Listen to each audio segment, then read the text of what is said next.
আসসালামু আলাইকুম। আপনারা সবাই দেখতে পাচ্ছেন বাংলাদেশ সরকারি কর কমিশন সচিবালয়ে নিয়োগ বিজ্ঞপ্তি প্রকাশ করা হয়েছে।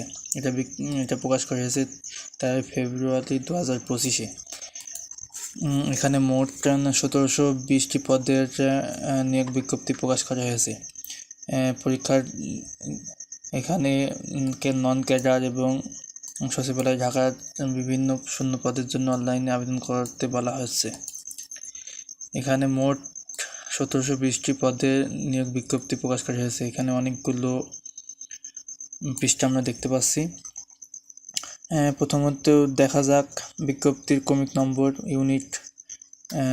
ক্রমিক নম্বর হচ্ছে 22, ইউনিট 6। এটা হচ্ছে শিক্ষা কর্মকর্তা গণিত বিষয়ের শিক্ষা কর্মকর্তা মন্ত্রণালয়ের অধিদপ্তর হচ্ছে নৌবাহিনী মন্ত্রণালয়ের অধীনে।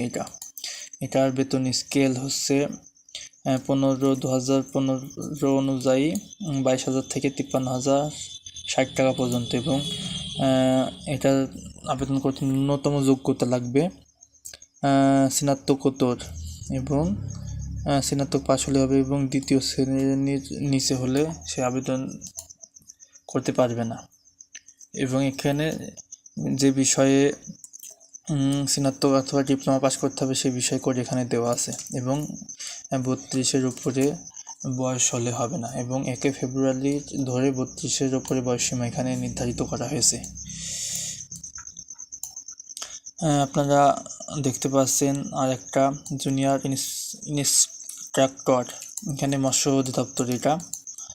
এটা হচ্ছে 22,000 থেকে 53,060 টাকা বেতন। এটাও প্রকৌশলী বিষয়ে স্নাতক পাস করতে হবে, এবং এখানে বিষয় কোড দেওয়া আছে। এটার বয়সও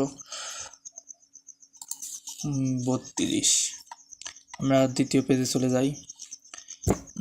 দ্বিতীয় পেজে আপনারা দেখতে পাচ্ছেন এই যে পেজ নাম্বার 2। দ্বিতীয় পেজে আপনারা দেখতে পাচ্ছেন মেডিকেল অফিসার। এটা হচ্ছে স্বরাষ্ট্র মন্ত্রণালয়ের সেবা বিভাগের অধীনে। এটার বেতনও সেম 22,000 থেকে 53,060 টাকা পর্যন্ত। এটা যে কোনো বিশ্ববিদ্যালয় হতে MBBS ডিগ্রিধারী হতে হবে, এবং Bangladesh medical and dental council কৃত রেজিস্ট্রেশন প্রাপ্ত মানুষরা আবেদন করতে পারবে। এবং এই 1 বছরের ইন সার্ভিস প্রশিক্ষণ থাকতে হবে। এখানে অভিজ্ঞতা ও অন্যান্য যোগ্যতা চেয়েছে, এবং বিষয় কোড উল্লেখ করা হয়েছে। এখানে 32 বয়সসীমা। এমন অনেক আছে যেগুলো এখন দেখা সম্ভব নয়। আমি আপনাদের সুবিধার্থে PDF ফাইল আমার কমেন্ট বক্সে দিয়ে দেবো, আপনারা একটু দেখে নেবেন। এখানে ইমার্জেন্সি মেডিকেল অফিসার, এখানে নবমতম গ্রেডে বেতন স্কেল এবং 3 চয়েস শূন্য পদ আছে। এখানেও বেতন স্কেল সেম। এটাও স্বরাষ্ট্র মন্ত্রণালয়ের সুরক্ষা বিভাগের অন্তর্ভুক্ত। পরবর্তী পেজে চলে যাই। এই যে পৃষ্ঠা নম্বর 3। এখানে সহকারী প্রকৌশলী পদে নবম গ্রেডে। এটা হচ্ছে স্বাস্থ্য ও পরিবার কল্যাণ মন্ত্রণালয়ের অধীনে। এটাও সেম বেতন 22,000 থেকে 53,060 টাকা পর্যন্ত। এটা বিশ্ববিদ্যালয় হতে ইলেকট্রনিক্স এবং বায়োমেডিকেল সায়েন্স অ্যান্ড ইঞ্জিনিয়ারিং বিষয় স্নাতক পাস হতে হবে, এবং এখানে বিষয় কোড দেওয়া আছে। এবং বয়স, প্রত্যেক আবেদনের বয়স 32-এর ঊর্ধ্বে হলে আপনারা আবেদন করতে পারবেন না। যারা এখন আবেদন করেননি তারা দ্রুত আবেদন করুন, এবং এটা আজকেই প্রকাশিত হয়েছে। এবং পরিসংখ্যান কর্মকর্তা 1 জন, একটার বেতনে সেম, এবং প্রাথমিক এবং গণশিক্ষা মন্ত্রণালয়ের অধীনে। এটা আমরা একটা পেজ দেখি। এখানে দেখতে পাচ্ছেন ইংরেজি কর্মকর্তা বা শিক্ষা কর্মকর্তা, ইংরেজি সাবজেক্ট হতে হবে, এবং নৌপরিবহনের অধীনে। এবং এখানে অনেকগুলো পরিবহন মিলে এটা নিয়োগ বিজ্ঞপ্তি প্রকাশ করা হয়েছে, অনেকগুলো মন্ত্রণালয় মিলে। আমরা পরবর্তী ধাপে যাই। এখানে দেখতে পাচ্ছেন সহকারী প্রকৌশলী অর্থাৎ পুর। এখানে 15 জন নিয়োগ পদ খালি আছে। এখানেও বেতন স্কেল সেম। এখানে প্রকৌশলী বিভাগের 2য় শ্রেণীতে পাস করতে হবে এবং বয়সসীমা 32।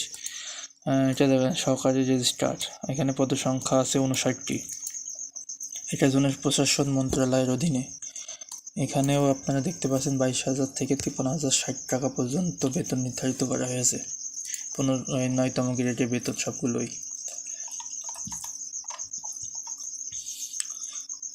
এখানে দেখেন মেডিকেল অফিসার নেবে, এটা জনপ্রশাসন মন্ত্রণালয়ের অধীনে।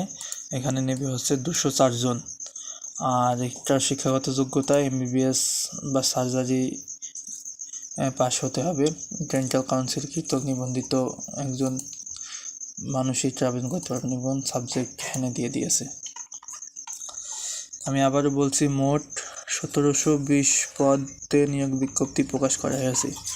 আমি আপনাদের সুবিধার্থে কমেন্ট বক্সে এটার PDF ফাইল অথবা এটার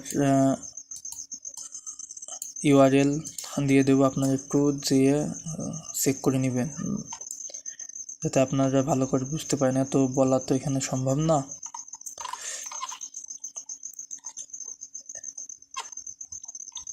আপনারা আরও দেখতে পাচ্ছেন এখানে নার্সেও নিয়োগ দিয়েছে। এদের বেতন হচ্ছে 10তম গ্রেড। এখানে পদসংখ্যা 2টি। এটা স্বরাষ্ট্র মন্ত্রণালয় জননিরাপত্তা বিভাগের অধীনে।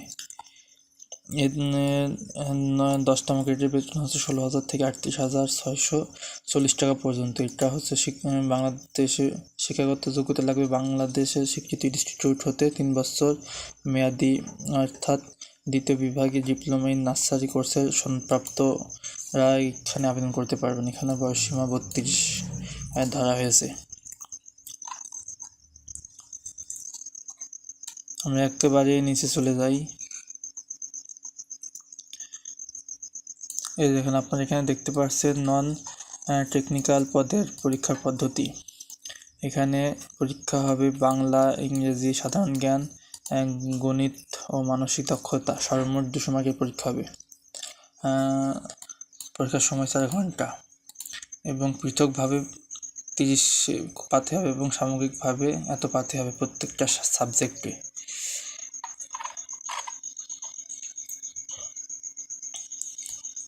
আপনারা এটা একটু ভালো করে দেখে নেবেন।